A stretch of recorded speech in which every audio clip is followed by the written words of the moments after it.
کتنے بیچارے فتنے میں مبتلا ہو جاتے ہیں، شیخ کا انتقال ہوا، حالت بدل گئی، حلیہ بدل گیا، ظاہر بھی بدل گیا، باطن بھی بدل گیا، تو کیا سیکھا؟ کچھ بھی نہیں سیکھا شیخ سے۔ ایسا راسخ ہو جائے تعلق مع اللہ کہ شیخ کا اگر انتقال بھی ہو گیا تو حالت نہ بدلے اور دوسرے شیخ سے تعلق کرے پھر۔ برس ہا برس سے خانقاہوں سے تعلق ہے، بیعت بھی ہیں، لیکن گناہ نہیں چھوڑتے تو ولی اللہ کیسے بنیں گے ہم؟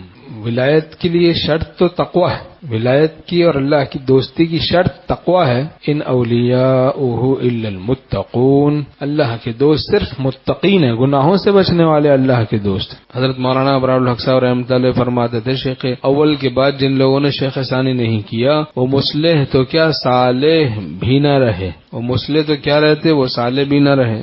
شیخ اول کے بعد جن لوگوں نے شیخ ثانی نہیں کیا تو مصلحین کو بھی چاہیے بہت اہتمام سے کسی بڑے سے تعلق رکھیں، ورنہ جس کا رہبر نہ ہو تو پھر اس کا نفس بھی بے لگام ہوتا ہے۔ تعزیست کوئی سر پہ بڑا رہنے دیا کر، تعزیست کوئی زندگی بھر کسی کو بڑا سر پہ رکھنا چاہیے تاکہ کسی غلطی میں ابتلا ہو جائے تو وہ نکال دے۔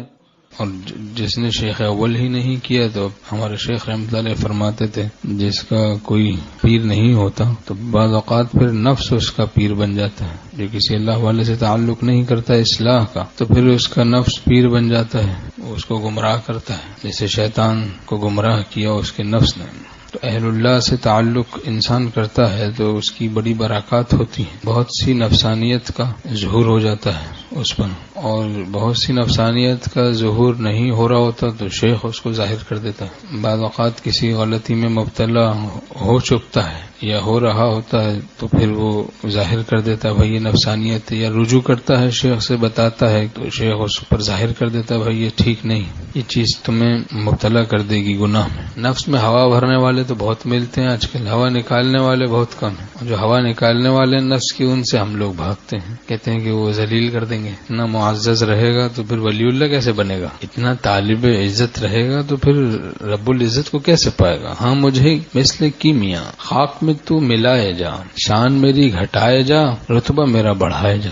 تو شیخ پر اعتماد ضروری ہوتا ہے، جو معلم سے زیادہ اپنے کو سمجھدار سمجھے اس کا مرض ناقابل علاج ہوتا ہے، جو اپنی اصلاح نہ چاہے تو نبی بھی اس کی اصلاح نہیں کر سکتا۔